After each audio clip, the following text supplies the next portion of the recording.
nós ficamos privados do crescimento, do amadurecimento espiritual, ou até mesmo de mudanças fundamentais na nossa vida, porque nos faltaram as pessoas certas na hora certa. O Padre Zezinho tem uma expressão, aliás, o Padre Zezinho é um dos homens que eu mais admiro na minha vida. Ele tem uma frase que eu sempre gostava, ele dizia: dizer a palavra certa, no momento certo, para a pessoa certa. É verdade. Às vezes nós ficamos privados da mudança porque nos faltou alguém que nos indicasse um caminho na hora certa. Que depois talvez pode ser que não dê tempo mais. A gente chega atrasado, passou aquela fase que o outro poderia realizar a mudança e a mudança não aconteceu. É como, por exemplo, receber um casamento, um conselho de um casamento que a gente sabe que vai dar errado. Quando você já percebe os indícios de que não há amor, de que há muito mais um sentimento de posse, uma neurose administrada, né? E aí ninguém ajuda a esclarecer isso na cabeça dos dois. E eles, imaturos, vão se casam. Às vezes falta alguém que naquele momento faça a intervenção. E às vezes o momento da intervenção ele é doloroso para quem faz e para quem recebe. E é por isso que a gente precisa ter o jeito certo de dizer, né?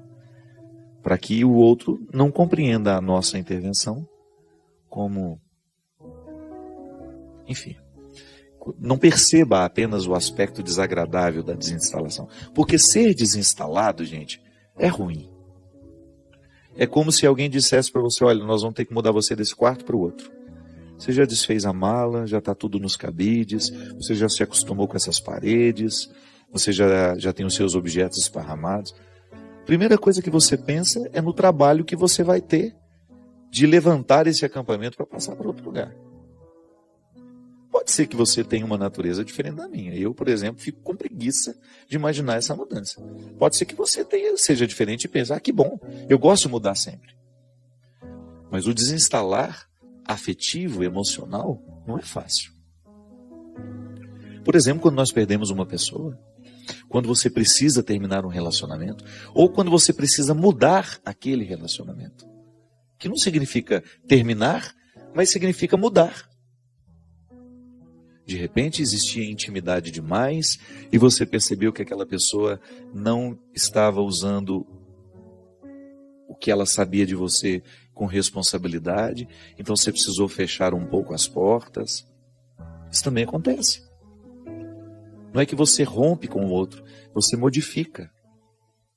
Isso desinstala. Isso é desconfortável. E às vezes nos falta a sabedoria de compreender o próprio processo. A gente acha que aqui o sofrimento do estar desinstalado vai ser definitivo, né? Não é. Não será definitivo. Você passa a mão na cabeça, o sofrimento e a luta, e você só vê isso. Não. Há uma libertação depois. Há uma mudança depois. Você acha que foi fácil para mim ir para o seminário? Deixar a minha estrutura de vida? Volto a dizer, por mais desconfortável que fosse. Gente, há desconfortos que a gente só identifica depois que a gente sai deles. Um tempo depois você olha para aquilo e fala: meu Deus, como é que eu dava conta de viver daquela forma? Nós gravamos hoje um programa muito especial com a doutora Gisela Savioli. Ela veio falar do livro novo dela, que fala justamente mudança de hábitos. Hábitos que nos adoecem para hábitos que nos fazem viver. Hábitos que nos trazem saúde. Mas é fácil mudar? Não. Porque é desconfortável mudar. O ser humano tende a se acomodar, inclusive àquilo que o faz mal. Muitas vezes na minha vida, inclusive, fatos que me levaram a escrever o livro Quem Me Roubou de Mim. O livro Quem Me Roubou de Mim é uma sequência de histórias de pessoas que se acostumaram com a escravidão e que de repente perceberam que estavam morrendo. Não no corpo, mas uma morte emocional. Estavam perdendo a alegria, estavam perdendo a satisfação. E de repente o próprio livro funciona como uma voz que vem e desinstala. Eu sempre gosto de ler textos que me desinstalam, que provoquem em mim a minha capacidade de pensar e de refletir. Aliás, a religião é isso, né? Religião é isso. É uma instância humana, porque os símbolos religiosos são todos humanos, embora eles façam referência a Deus. São textos de realidades humanas que nos ajudam a pensar a nossa vida. E esse pensar a nossa vida tem de ser o exercício diário. Eu não posso viver bem se eu não reflito a vida que eu vivo. É aquela velha história que eu falava no início do programa. Eu me acostumo com o pouco que eu já encontrei de mim, e a religião vem, me coloca conceitos novos, compreensões novas, que me fazem pensar no muito que Deus já enxerga no pouco que eu já sou. Vamos repetir isso que parece difícil, mas não é. A religião, ela pode me ajudar, a partir do pouco que eu consigo ser, acreditar no muito que Deus enxerga no pouco que eu já sou. Aí, eu tenho um processo a ser vivido. Da mesma maneira como, para eu me tornar doutor, eu tenho etapas. Primeiro eu preciso aprender a ler e escrever. Um doutor, um dia, precisou de o grande doutor hoje, um dia precisou de alguém que o ensinasse a ler e escrever. Aliás, nessa emoção imensa, que foi um grande presente, que o programa do Caldeirão do Hulk me deu, uma homenagem lindíssima, muito respeitosa, né? Primeiro porque o Luciano é meu amigo, ficamos amigos de uma forma muito especial numa missa. Ficamos especiais, a Angélica é muito católica, a família viveu um acidente terrível, né, e saíram todos vivos. E aquilo mudou a estrutura daquela casa, mudou a estrutura daquela família. Eu fiquei amigo deles neste momento. E, pelo carinho que ele tem comigo, me proporcionou um programa que reconstruiu aquilo que eu considero o divisor de águas na minha vida. Foi a minha escola.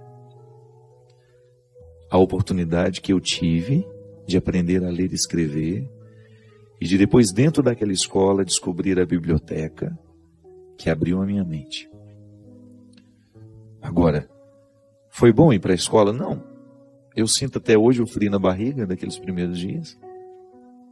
Tenho pavor de escola até hoje. Eu vejo um lápis bicolor, me dá até um arrepio, de tanto pavor que eu tinha daquele lápis. Sabe aquele de um lado era azul, do outro lado era vermelho? Eu tenho pavor daquele lápis. Tudo que me lembra a escola me dá frio na barriga. Mas eu precisei viver, cara. E sei que foi a experiência mais desconfortável, porque foi a primeira vez que eu fui expulso da minha casa, foi a primeira vez que eu fui desonerado, que eu precisei ir viver um mundo que não era o meu. Mas por outro lado, aquela primeira expulsão, depois as de muitas outras, foram fundamentais para as mudanças que Deus fez na minha vida. Sabe, minha gente, neste mundo que prega tanto a mesmice, neste mundo que está acostumado a passar a mão na nossa cabeça, a retirar a nossa autoridade como pai e mãe, ou a nos fazer pensar que a amizade ela só tem sentido se for para a gente se divertir juntos, vai ficando cada vez mais difícil a gente ser desinstalado. E esse problema que a Eileen diz aqui, de que não teve alguém que a desinstalasse na hora certa, pode ser. Tanta gente imatura, gerando filhos imaturos, tantas amizades imaturas, que só falam de futilidades, os nossos encontros, as nossas diversões, as músicas que a gente escuta, sempre banais, tão pouco evocando o que há de mais nobre, o que nos faz pensar, ou o livro que a gente lê, ou o livro que a gente não lê, né? Tudo muito superficial, tudo especialmente superficial preparado para nós. Vai ficando difícil a gente ser expulso. Nós vamos ficando acomodados. E é por isso que nós precisamos quebrar essa regra. Porque não dá para amadurecer, não dá para crescer sob essa regra. O amadurecimento ele só será possível aos que estiverem dispostos a viverem a expulsão. Permita ser expulso daquilo que você considera hoje como uma acomodação. Ou então, pelo menos, se permita questionar se o lugar que hoje você está é o seu lugar. Ah, padre, mas é tão desconfortável recomeçar. Ah, eu não vou mexer não, deixa quieto. Não. Essa vida é preciosa demais, ela é única. Para você gastar num papel que não lhe cabe. Não. O sacrifício vale a pena, desde que seja para nos tornar quem de fato podemos ser. Aí todo sacrifício será bem-vindo, se for para nos tornar quem nós podemos ser. O pouco que você é agora, tornar o muito que Deus já enxerga. Muito obrigado pelo seu carinho. Que Deus derrame sobre nós a bênção e a proteção do céu. O Deus Todo-Poderoso, Pai, Filho e Espírito Santo.